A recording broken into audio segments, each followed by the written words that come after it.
Okay guys, I'm going to be doing some demonstrating for 1-point perspective today. So I've got my sketchbook here just like yours opened up. I've got it opened up this way so that I can draw across the binding. You guys can work on one side or one half of the page, or you can use the whole spread if you want.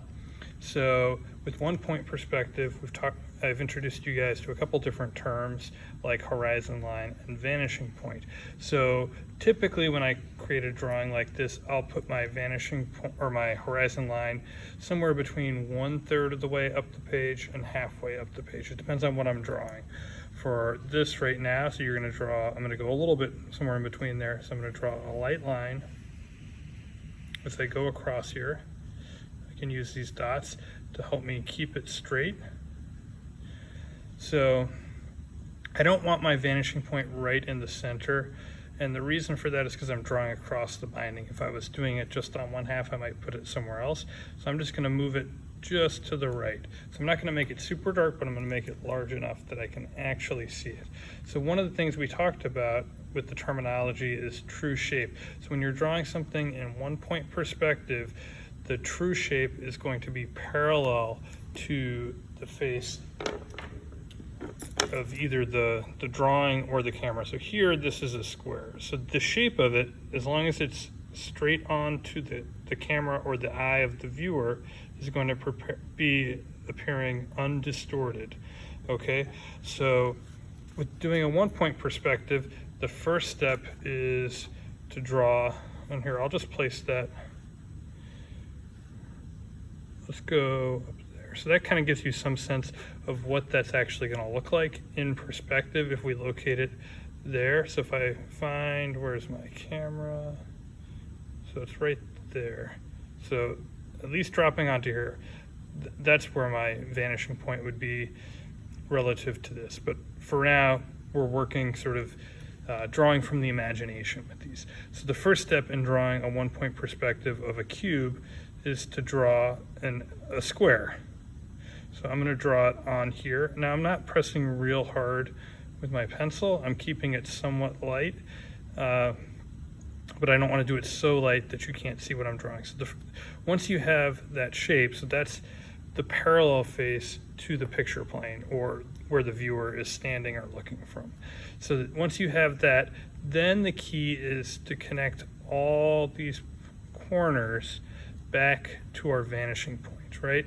So I'm going to label out some of these things on here too for you guys right now, just so to help kind of reinforce the terminology. So we have horizon line here.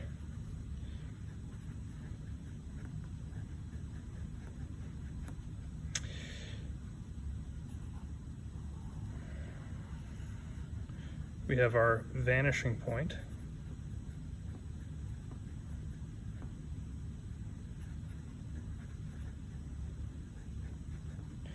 This is going to be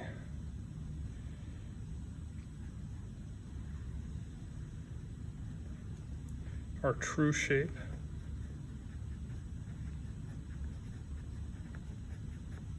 Now what we're going to do is we're going to draw our construction lines back to our vanishing point. Now, if you notice, as I draw this one, it's almost like it's an invisible thing, right? Because this would be covered by that face unless this were some sort of transparent box. So these are our construction lines.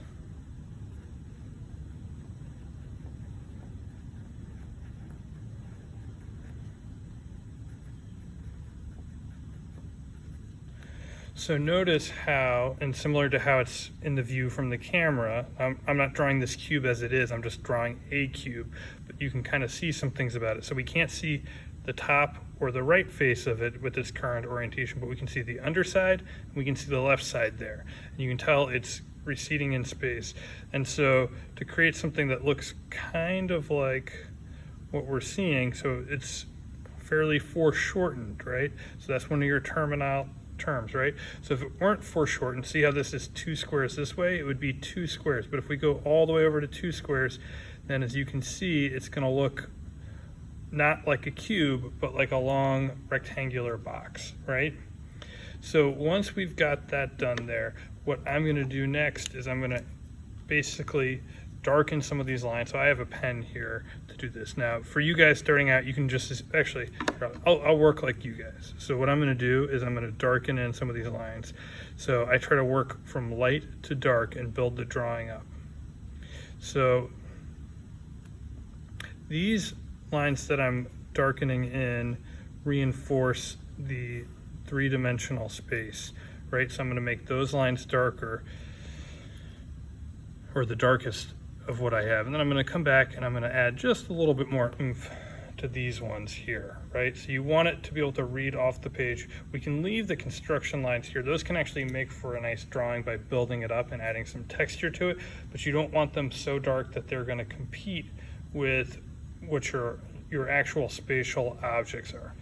So that's one cube in 3-point on 1 point perspective. So let's do one down here. And I'm actually going to move it even further off into the corner of the page, right? So again, what we're going to do here, we're going to start with that true shape. This time I'm going to make it a little bigger. Maybe it's closer to us, right? So things that are closer to you tend to be bigger, right? Or they appear bigger. They're whatever size they are. But that's how it looks. So I draw the true shape. This is a 3x3 cube, right? So I'm going to go back here with our construction lines back to that single vanishing point, right? As I do that. So I'm drawing those lines in real light.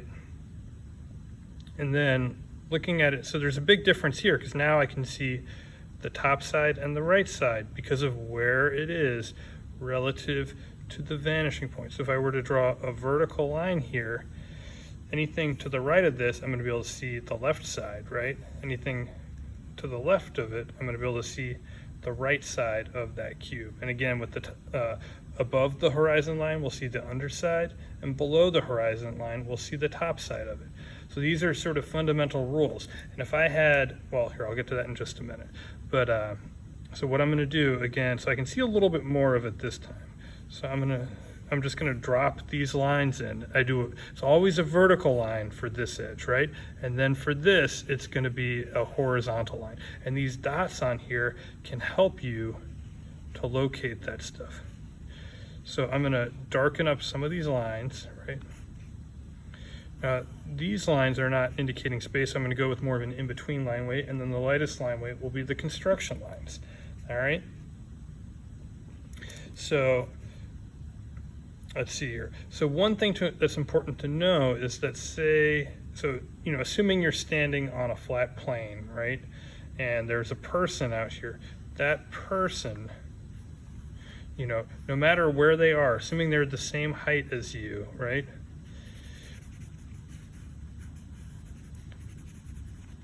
Their eye level is going to be, and their head is going to be on that horizon line, right? If they're sitting down, it would be something different. Or if they were on a ladder, they'd be up above it, right?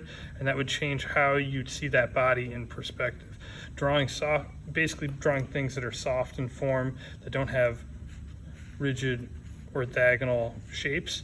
Those are going to still obey the rules of perspective, but it's not going to be as obvious how you draw them. And there's only so much that using the vanishing point and the construction lines are going to be able to help you because of the complexity of that form. So let's say there's another person and they're the same height, but they're just a little bit closer. So what's going to happen here is they're going to show up with their feet down below, if that makes sense. So they're a little bit bigger, but their head is going to be on the same level, right? So that's an important thing to understand. So let's draw one more cube, but this time instead of drawing a cube, let's draw something that's still rectangular, but let's make it a box, right? So I'm going to do one that's 2x3. So that's our true shape, right?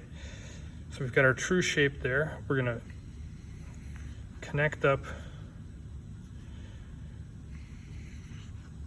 these other corners back to there. So here, I didn't even draw the fourth one the last time. You can do that, or you can just forget about it. It kind of depends on what you want. So what I'm going to do is I'm going to drop a vertical line in here, and then this is going to be a horizontal line and another horizontal line. right? So there, so now we've got something that's almost transparent, right? So even if this were, say, a cardboard box that the end were open on, right? So I'm going to get a little bit more advanced here, which is not what I'm asking you, but I'm just going to get you guys to start to think about this in terms of space, right? So if you could actually see through this, I'm going to lighten these lines up a little bit with my eraser. So if you could see through this, you would see that right there. Does that make sense? So because you can see this wall, now you can tell that this is an open face as opposed to these, which are closed faces. So to go back through our terminology again, so we have our true shape, right, which in 1-point perspective is the face that's parallel to the picture plane. Here we've got construction lines, which are the lines that connect the corners back to the vanishing point. And then we have our horizon line, which is basically the line that our eyeball is on. And then we have our vanishing point, which all these lines go back to.